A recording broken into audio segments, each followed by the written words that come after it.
The nature of the spiritual world and what's going on there is much more important than anything in this material world.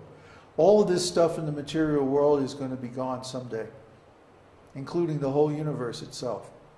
But the spiritual world is always going to be there, and that's our real home. So we should know how to go home. If someone asks us, where do you live, Sonny? Where do you want to go? You want to go home? We have to know how to say, this is our address, this is our home, this is the place where we live. This is where we feel at home.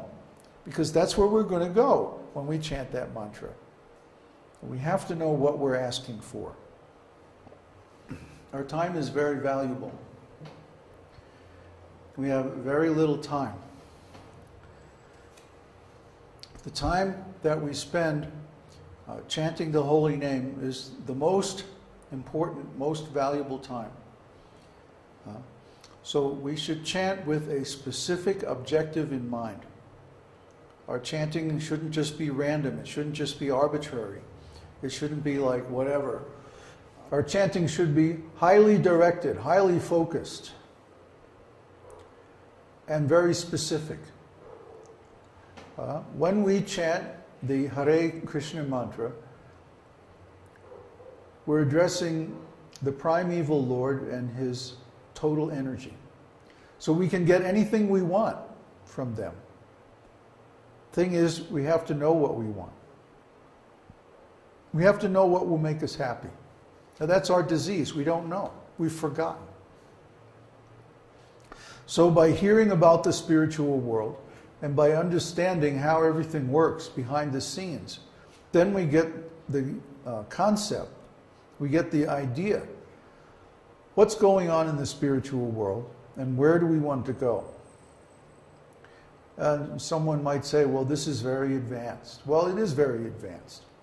But we insist on being very advanced. There's so many other places you can go and learn about the basics. We have so many videos, so many podcasts, so many books. They're all there. What about the things you can't learn from books? Those are the things that you have to approach a guru for. So guru will give you the situation. Guru will give you the overview. Guru will give you the context, the ontology. And then the ontology is how we approach our service, how we approach our practices, how we approach the scriptures, our chanting, and so on. Without that background, without that ontology, we will misunderstand and misuse the facilities that we get through the practices.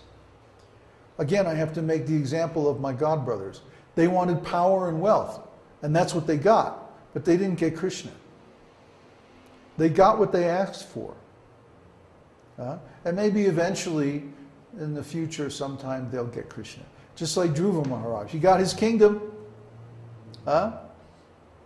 but he has to remain in that kingdom for 50,000 years before he can go to the spiritual world. I didn't chant like that. I chanted, no, I want you. That's all I want. I want you. That was my aim when I was chanting. And still, I was only close to the mark. When Krishna appeared to me, he said, you will attain me very soon. What? Wait a minute. I thought I just did attain you.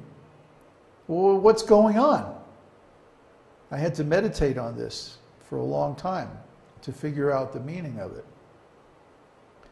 What he meant was that your eternal relationship is not exactly with me. It's with one of my specific expansions, one of my particular forms. Yes, I am the highest and you can reach anything through me. But because your self-realization, your idea of who you are, is not complete, you need to study yourself and learn what to ask for. And as soon as I did that with appropriate methods, then I received the result. And he was right. I didn't exactly want him. I wanted a particular expansion of his. And that's what made me happy. That's what made me satisfied in self-realization. Not Krishna exactly, although I certainly have a relationship with Krishna. Anyway, we need to know all these details. Otherwise, our self-realization will be immature. It won't be specific enough to actually satisfy us. Is there another question? From Krishna Prabhu. Okay. Through mental speculation keeps one bound to the material senses, whereas chanting the holy names create a direct link to the spiritual realm. I suppose it's a comment. Is that a comment or a question?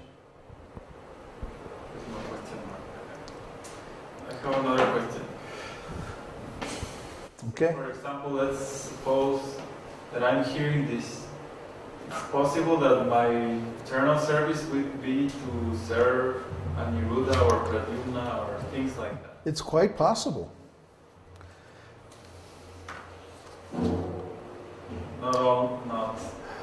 Yeah, it's possible. See, this is why, for example, why we don't give, why we don't, in our tradition, we don't tell a person what their eternal identity is. We don't give Siddha Pranali initiation. In some branches of the Gaudiya Sampradaya, the guru will tell the disciple, oh, you're a gopi, or you're one of Krishna's mothers, or you're a cow, or something like that.